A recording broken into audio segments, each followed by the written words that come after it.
things they've got right. In the same respect as the Pythagorean theorem of diagonals, I'd like to take that to the maximum capacity in terms of an idea that they had, I think, around Plato's era, where the atom was to be unsplittable. Many would think that the atom couldn't be split, and then in modern days they thought that was rubbish just because they have particle accelerators, they're able to smash them hard enough. But I'd like to double down within the Plato era and say that the atom can never be taken apart. That is, the atom is not smashed.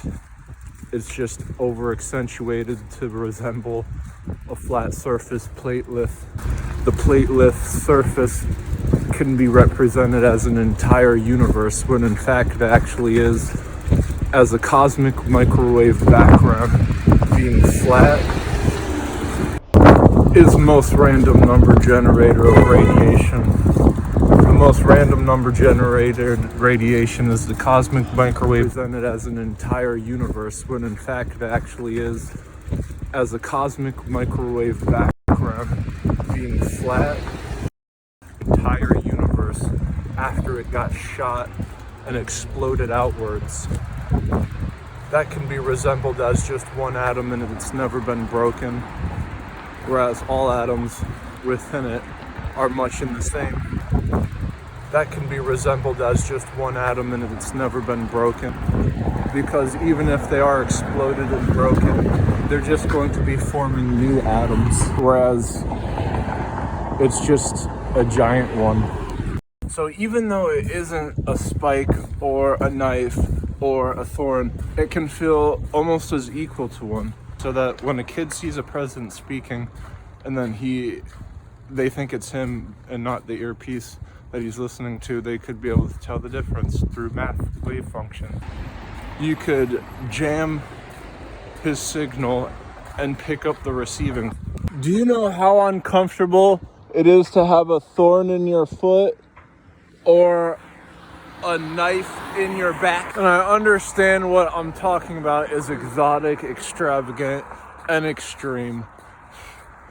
But here's what Rainbow Bright and then Asgard in Thor Ragnarok, they probably had a northern light spectrum across their entire land and condensed it down to one bridge. And this is why the wave functions are so important, is that you can have an interference pattern that resembles something better than the material sense.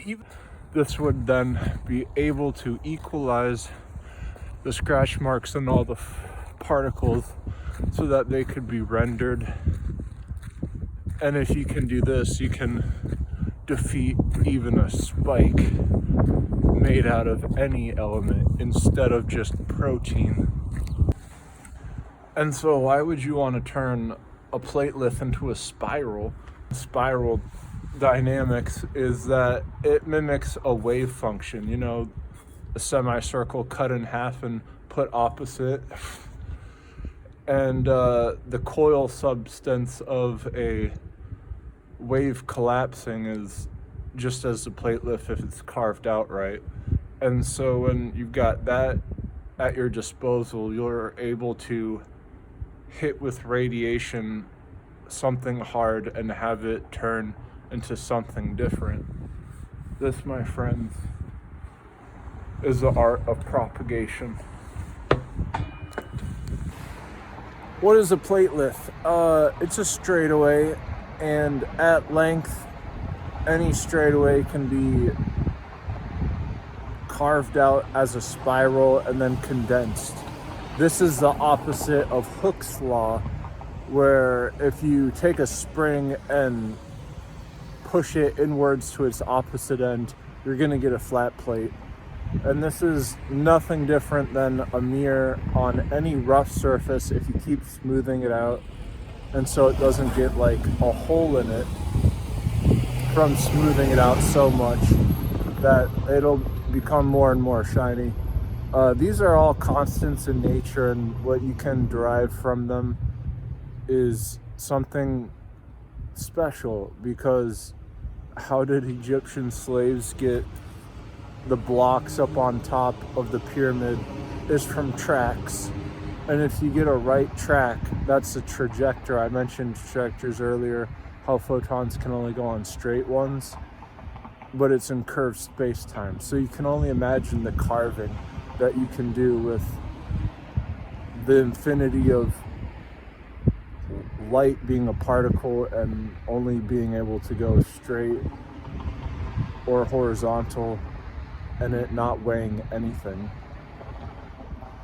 It's a widely renowned in laser-guided symmetry. And then with electrons being the smallest thing because they're a point particle, but yet they're always spinning opposite of each electron next to it. Perfect for carving out a spiral as a plate lift. So the opposite of Hooke's law is if you take a spring and not condense it, pull it outwards, the point at that it breaks is that it will never be able to go back to its original shape. It rhymes, so it must be right.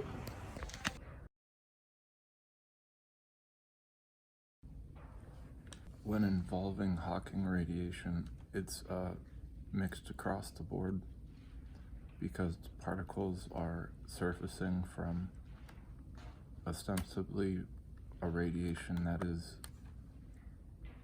arbitrary, and then the particles are surfacing in random. So that's why it's highly unknown why it's occurring. So a particle's surface is just as arbitrary when it's being smashed as a wave scatter. The difference is that the particles are made up of quarks in their center, whereas a wave, its basis of existence is strictly confined to its particle formation, the photon, which can only travel in linear trajectories.